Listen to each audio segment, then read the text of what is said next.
할렐루야. 사랑하는 대강의 가족 여러분, 오늘 하루도 하나님의 말씀과 동행하는 삶이 되길 소망합니다. 오늘 함께 나눌 하나님의 말씀은 역대하 14장 6절에서 7절 말씀입니다. 여호와께서 아사에게 평안을 주셨으므로 그 땅이 평안하여 여러 해 싸움이 없은지라. 그가 견고한 성읍들을 유다에 건축하니라. 아사가 일찍이 유다 사람에게 이르되 우리가 우리 하나님 여호와를 찾았으므로 이 땅이 아직 우리 앞에 있나니 우리가 이 성읍들을 건축하고 그 주위의 성곽과 망대와 문과 빗장을 만들자. 우리가 주를 찾았으므로 주께서 우리 사방에 평안을 주셨느니라 하고 이에 그들이 성읍을 형통하게 건축하였더라. 아멘. 여러분, 기도하면 어떤 일이 일어날까요? 우리가 기도하면 하나님께서 우리의 삶에 평안을 주십니다. 걱정하고 고민했던 일들이 기도하고 나면 걱정이 되지 않습니다. 하나님이 주시는 평안이 임해서 그렇습니다. 그리고 그 평안함으로 우리가 마음껏 하나님의 뜻과 하나님의 꿈을 향해 달려갈 수 있게 해주십니다. 본문에는 아사 왕이 나옵니다. 아사는 왕이 되자마자 한 가지 분명한 정책을 펼치게 됩니다. 그것은 백성으로 하여금 여호와를 찾고 구하도록 한 것입니다. 이 본문에 앞선 4절을 보면 유다 사람에게 명하여 그 조상들의 하나님 여호와를 찾게 하며 그의 율법과 명령을 행하게 하고 라고 말씀합니다. 그리고 7절에서는 아사가 일찍이 유다 사람에게 이르되 우리가 우리 하나님 여호와를 찾았으므로 라고 기록되어 있습니다. 여기에서 여호와를 찾았으므로 라는 말은 무슨 의미일까요? 첫째는 말씀대로 순종하는 것이고 둘째는 기도하는 것입니다. 역대하 16장을 보면 아사 왕은 그의 말년에 병이 들었는데 안타깝게도 의원만 찾고 여호와를 찾지 않았습니다. 마지막에는 기도하지 않았던 것입니다. 하지만 아사는 왕이 되자마자 이스라엘 백성으로 하여금 기도와 말씀으로 하나님을 찾게 했습니다. 이런 정책을 내리기란 결코 쉽지 않습니다. 솔로몬이 외교 정책으로 첩을 들였다면 아사는 하나님만 찾기로 한 것입니다. 그는 핵심을 잡은 것입니다. 먼저 하나님을 찾으니 10년간 평안했습니다. 아사 왕이 백성과 함께 여호와를 찾음으로 하나님이 그 땅에 평안을 주셨습니다. 이 평안이라는 말이 역대하 14장 1절에서 7절에 걸쳐 5회나 나옵니다. 그 기간이 10년이나 되었습니다. 아사 왕은 전쟁이 없이 평안한 10년 동안 마음껏 견고한 성읍을 건축할 수 있었고 또 58만 명이라는 군대를 양성할 수 있었습니다. 왕이라면 누구나 강한 군대를 만들고 나라를 견고하게 세우고 싶어 합니다.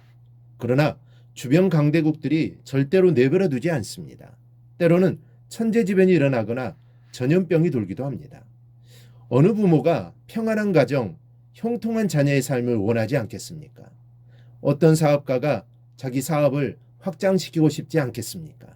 하지만 그렇게 할 만한 평안이 주어지지 않고 이런저런 어려움이 도처에 생기는 것이 우리 인생입니다. 그런데 아사가 여호와를 찾으니까 하나님에게 나아가 기도하고 그분을 섬기니까 어떤 일이 일어납니까? 하나님이 평안을 주셨습니다. 그가 원하는 바를 이룰 수 있는 평안의 세월을 허락해 주신 것입니다. 2022년 새로운 해를 시작하는 대강의 모든 성도님들은 올 한 해 무슨 일을 만나든지 하나님 중심의 하나님을 찾는 삶을 살아갈 수 있기를 바랍니다. 그리하여 하나님이 주시는 평안이 가득하기를 바랍니다. 그런데 여기에서 그치지 않고 하나님을 더욱 찾으니 20년 더 평안해졌습니다. 그렇게 10년의 세월이 지나자 구스가 100만 대군을 이끌고 쳐들어왔습니다. 아사 왕에게 처음으로 위기가 닥친 것입니다. 이 위기의 때에 그는 어떻게 합니까? 다시 여호와를 찾습니다. 평소에 평안할 때 여호와를 찾으니까 위기의 때에도 여호와를 찾는 믿음이 생긴 것입니다. 결국 아사 왕이 전쟁에서 승리하고 돌아오는데 아사랴 선지자가 나타나 그들을 축복했습니다. 이스라엘 백성과 아사 왕이 하나님만 찾는 행위에 상급이 있다고 말합니다. 그 예언의 말을 듣고 아사 왕은 더 큰 결심을 합니다. 역대하 15장 12절 13절입니다. 또 마음을 다하고 목숨을 다하여 조상들의 하나님 여호와를 찾기로 언약하고 이스라엘 하나님 여호와를 찾지 아니하는 자는 대소남노를 막론하고 죽이는 것이 마땅하다 하고, 그러자 바로 평안을 주셨더라라는 말이 이어집니다. 언제까지입니까? 이때부터 아사왕 35년까지 전쟁이 없었습니다. 이때가 아사왕 15년이니까 무려 20년 동안 평안이 이어진 것입니다. 이전보다 2배의 평안이 임했습니다. 여기에 놀라운 교훈이 있습니다. 보통 새벽 기도에 나오지 않던 분이 갑자기 나오기 시작하면 그분에게 무엇인가 문제가 생긴 것입니다. 그런데 열심히 기도하다가 다시 새벽 기도에 나오지 않으면 문제가 해결된 것입니다. 그러다가 한참 후에 또 새벽 기도에 나옵니다. 다시 문제가 생긴 것입니다. 이렇게 대부분의 성도들은 문제가 있으면 열심히 기도하고 해결되면 기도를 쉬는 등 문제 중심으로 이 뺑뺑이를 돕니다.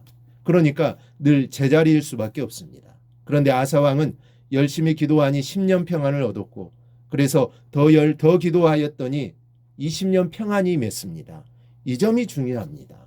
이것이 바로 지혜입니다. 평안할 때 만족하지 않고 평안할 때 더 기도하고 더 주님을 찾으면 더 큰 축복을 주신다는 것입니다. 아사왕에게 얻는 교훈은 2가지입니다. 첫째는 우리가 기도하며 먼저 하나님을 찾으면 하나님이 평안을 주시며 그래서 뜻을 이룰 수 있게 해주신다는 것입니다.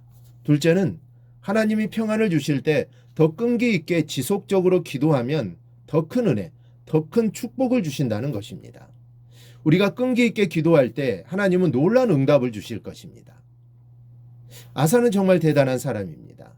그런데 정말 안타까운 것은 아사가 20년의 평안 뒤에 더 이상 여호와를 찾지 않은 인생이 되었다는 사실입니다.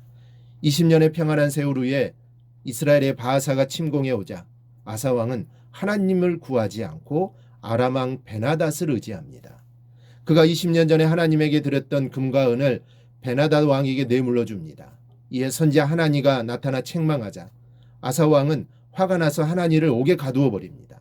그리고 죽을 때 발에 병이 났는데 하나님에게 기도하지 않고 의원들에게 구했다고 기록합니다. 아사가 달라졌습니다.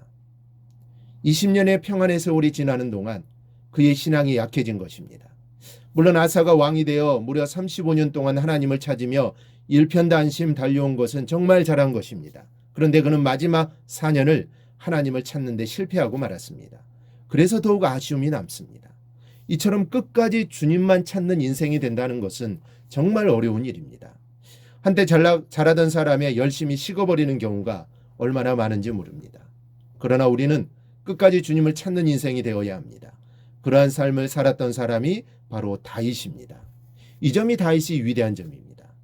열왕기상 15장 5절을 보면 이는 다윗이 햇사람 우리야의 일 외에는 평생의 여호와 보시기에 정직하게 행하고 자기에게 명령하신 모든 일을 어기지 아니하였음이라 였습니다. 그렇다면 우리는 왜 끝까지 일평생 주님만 찾아야 합니까? 평생 찾는 사람과 찾다가 그만두는 사람의 차이는 무엇입니까? 평생 찾는 사람은 이 기도가 후대로 이어집니다. 이게 차이점입니다. 아사가 자신의 당대에만 구했다면 다윗은 평생 하나님을 구하며 후대에까지 영향력을 미쳐 은혜와 축복을 끼치는 인생을 살았습니다. 노년이 되어서도 열심히 기도하시는 권사님들, 집사님들, 그 기도가 바로 후손을 살리는 기도임을 믿으시기 바랍니다. 우리 역시 평생 기도하고 평생 하나님만 찾는 인생이 될 때 우리의 생애는 물론 우리 후손에게까지 놀라운 인생의 전성기가 올 것입니다. 이 사실을 기억하고 평생 기도의 자리를 떠나지 않기를 바랍니다. 오늘 말씀을 통해 기도하면 달라지는 첫 번째 변화에 대해 살펴보았습니다. 기도하면 하나님이 평안을 주십니다. 그런데 이러한 평안을 맛보고 계속해서 기도하면 더 큰 평안이 임하게 됩니다. 그리고 또 계속해서 기도하면 그 평안이 우리 후손들에게 흘러가게 되는 것입니다. 이 사실을 절대로 잊지 말고 늘 기도의 자리를 지켜 하나님이 주시는 평안함을 가지고 2022년도를 살아가기를 주님의 이름으로 축원합니다. 오늘 묵상한 말씀을 굳게 잡고 삶으로 실천하며 살아내는 대강의 모든 성도들이 되기를 축복합니다.